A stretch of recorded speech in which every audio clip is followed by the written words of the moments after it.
میں معذرت چاہوں گی, میری اردو کی ٹیچر نے بہت مارا ہے تو میری اردو اچھی نہیں ہے, کوشش پوری کر رہی ہوں. رائٹنگ از اے پروسیس, شاعری از اے پروسیس, تو آپ زندگی از اے پروسیس. میرے لیے میرات العروس تھی نا, وہ ٹرانسفارمیشن کا جو پروسیس ہے, ایوری پروسیس ٹیکس یو. ایک کتاب آپ کو پروسیس کر کے نئی جگہ لے جائے گی. میرات العروس جہاں مجھے لے گئی, آڈیسی لے گئی, جواب شکوہ لے گئی. آپ تو تھراپی میں ہیں, وہی میں بھی سائیکو انالسٹ ہوں.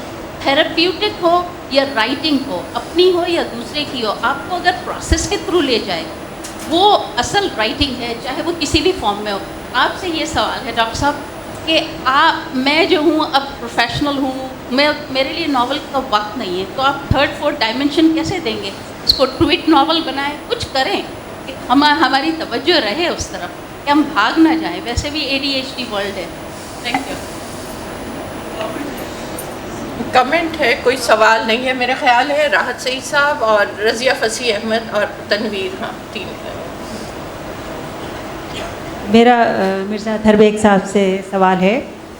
یہ آپ نے ایک بات تو آپ نے یہ کہی کہ ناول کے لیے ہمارے ہاں وہ کرٹیسزم موجود نہیں ہے. تو ایک تو یہ سوال ہے کہ کیا آپ سمجھتے ہیں کہ شاعری کے لیے, کیونکہ شاعری اور فکشن کے بارے میں کافی بات ہو رہی ہے, اس کے لیے کیا ہمارے ہاں کوئی ایسے تنقیدی پیمانے جو ہیں وہ اتنے ترقی یافتہ ہیں کہ ہم اس کو کر سکیں؟ اچھا, میں آپ کی بہت بڑی فین ہوں اور آپ کے دونوں ناولز میں نے پڑھے ہیں اور مجھے بہت ہی پسند ہے. تو اس میں آپ کے جو فارم کے ایکسپیریمنٹیشن ہے اور جو آپ نے 0 سے 1 تک, مطلب اس میں جو فارمز کا جو آپ نے تجربہ کیا ہے, تو آپ کچھ نام بتائیے جن سے کہ آپ بہت متاثر ہوئے ہیں دنیا کے ادب میں, جن سے آپ نے یہ سب کچھ سیکھا ہے. اور چونکہ آپ یقیناً فلسفے کے استاد ہیں, اس کی بھی بہت ساری کے اثرات ہمیں نظر آتے ہیں, تو کچھ اس کے بارے میں کچھ اگر آپ کہیں. اصل میں کوئی نیم ڈراپنگس جو ہے نا وہ نہیں کرنا چاہتا. میں یہاں کی بات نہیں کر رہی نیم ڈراپنگس تو, لیکن یہ کہ کچھ انٹرنیشنل. ہاں, اس میں یہ ہے کہ جو فرینچ ٹریڈیشن ہے وہ مجھے زیادہ متاثر کرتی ہے, اور ناول کی جو جتنی ہیں, تو مثلاً اس میں اگر موریس بلانشو ایک ناولسٹ ہے, وہ بہت مجھے اس نے متاثر کیا. اور لیٹن امریکن ٹریڈیشن ہے. اصل میں یہ مشکل ہے کہ I can pinpoint only a few, there are so many. وہ سارا ایک پروسیس ہے جو سینسیبلٹی کے اندر سنتھسائز ہوتا ہے, اور اس کے نتیجے میں یہ ساری صورت. لیکن یہ ہے کہ اردو ناول میں نے سب قابل ذکر ناول پڑھے ہیں, لیکن میرے لیے وہ کوئی پوائنٹ یا فریم آف ریفرنس رہا نہیں. مطلب یہ کہ وائل رائٹنگ اٹ, جو انٹرنیشنل لیول پہ فکشن ہے اسی سے میں نے سارا وہ انسپریشن کہہ لیں یا وٹ ایور. تو میرا نیا ناول بھی اپریل میں آ رہا ہے, حسن کی صورتحال خالی جگہیں پر کرو, یہ اس کا نام ہوگا. تو اس میں نے اس جو ٹوٹل کیوس ہے, جو ریئلٹی انسان کو میسر ہوتی ہے, جو ہمارے حواس سے ہمارے اندر آتی ہے, اس کو کیسے ہم فارم کرتے ہیں, وہ ہمارے اندر کیسے اسٹرکچرز میں تبدیل ہوتی ہے. یہ ایک سطح پہ فلسافیکل ایشو ہے, لیکن it is the basis of literature. تو اس کو میں نے سینما اسکرپٹ کی لینگویج میں ایکسپلور کرنے کی کوشش کی ہے, جو خاص طور پر سریلسٹ سینما ہے اس کو میں نے اس میں یوز کیا ہے. کیونکہ میرا خیال یہ ہے کہ ناول میں کھلی چھٹی ہے, آپ چاہے کریں. اور خاص طور پر اردو ناول میں تو بالکل بھی کوئی پوچھنے والا نہیں ہے, کیونکہ مجھے مارکیٹ کا کوئی خوف نہیں ہے. I just get published, so why shouldn't I do whatever I like. تو اگر تو مجھے پبلشر ڈکٹیٹ کرے نا کہ بھئی یہ دیکھو اس نے بیسٹ سیلر تب بنے گا کہ یوں کرو یوں, تو پھر جیسے ہمارے انگریزی کے لکھنے والے دوست کر رہے ہیں. تو یہ بڑا ایک ریئر فائدہ ہے اردو میں لکھنے کا, کہ اس میں آپ کم از کم جب تک کوئی مارکیٹ فورسز آپ کو پریشرائز نہیں کرتے, آپ جو چاہے کر سکتے ہیں. تو that's what I am trying to do. اور تو نہیں کوئی سوال تھا آپ کا؟ جی شاعری نہیں, میں شاعری کے بارے میں کچھ کہنے کا بھی اہل نہیں. میرا خیال ہے جواب آ گیا ہے. اب رضیہ فصیح احمد صاحبہ خود اچھی بڑی رائٹر ہے ہماری, تو آپ ناول کے حوالے سے کوئی میں سوال؟ ذرا بولنے میں کمزور ہوں، لیکن آج میرا دل چاہ رہا ہے کہ میں کچھ کہوں کہ اب اس کو آپ سوال سمجھ لیجئے یا کمنٹ سمجھ لیجئے کہ آپ نے میرا آبلہ پاک کا ذکر کیا جو کہ سن 61 میں نے لکھنا شروع کیا تھا، لیکن میں سمجھتی ہوں ذاتی طور پہ مجھے اپنا ناول صدیوں کی زنجیر میں نے اس پر بہت محنت کی ہے. اس کا موضوع بھی ایسا ہے کہ جو 71 کی لڑائی میں جنگ کے اوپر ہے اور اس کا نتیجے میں بنگلہ دیش بنا. تو اور میرا خیال ہے کہ اس میں نے کرداروں کے ذریعے پورے صورتحال کا بہت محنت سے لکھا ہے اسے. اور جب بھی میں خود پڑھتی ہوں تو میرا دل چاہتا ہے کہ اس کو میں اور پڑھوں. آبلہ پاک کو پڑھنے کو میرا دوبارہ دل نہیں چاہتا، لیکن اس کا ذکر جب نہیں ہوتا، اب برنارڈ شاہ نے کہا کہ they are not worth knowing, لیکن میں سمجھتی رضیہ ہوں فصیح احمد صاحبہ اس ناول کا ذکر ایک حوالے سے آ گیا تھا. آپ کا پہلا ناول تھا، نہیں کہیں بھی آپ کا زخم تنہائی بھی آپ کا ناول ہے، اور صدیوں کے زنجیر پر بھی گفتگو ہوتی رہتی ہے. جب بھی تاریخی ناول کا ذکر آتا ہے صدیوں کی زنجیر کو نظر انداز نہیں کیا جا سکتا. اگر کوئی سوال ہے، ہم ناول کل، آج اور کل پر گفتگو نہیں، میں ذرا مایوس ہوئی اور مجھے یہ خیال ہوا کہ آج شاید مجھے یہ خیال ہوا کہ وہ شاید اس قابل ہی نہیں ہے کہ اس کا ذکر کیا جائے، تو مجھے تھوڑا سا افسوس ہوا، بس اور کوئی بات نہیں. میرا خیال ہے راحت سعید صاحب کوئی اس وقت جو ٹاپک ہے کل، آج اور کل، اس ناول، اس پر کوئی سوال آپ کے ذہن میں آ رہا ہو تو؟ میں اتفاق سے بہت خوش قسمت ہوں کہ آج جو ہے چاروں معتبر نام، بہت معتبر نام جو ہے سامنے ہیں فکشن کے، اور ادھر بھی معتبر نام موجود ہیں. بہت بنیادی سے سوال ہے کہ سوالات ہوتے ہیں کہ آپ کیوں لکھتے ہیں، آپ کس کے لیے لکھتے ہیں. تو کیوں کا تو میں نہیں پوچھ رہا، مگر میں یہ ضرور پوچھنا چاہوں گا کہ آپ کس کے لیے لکھتے ہیں اور اس میں ابلاغ کو آپ کتنی اہمیت دیتے ہیں، یا کیا اس کو معنی ہیں یا نہیں آپ کے لیے.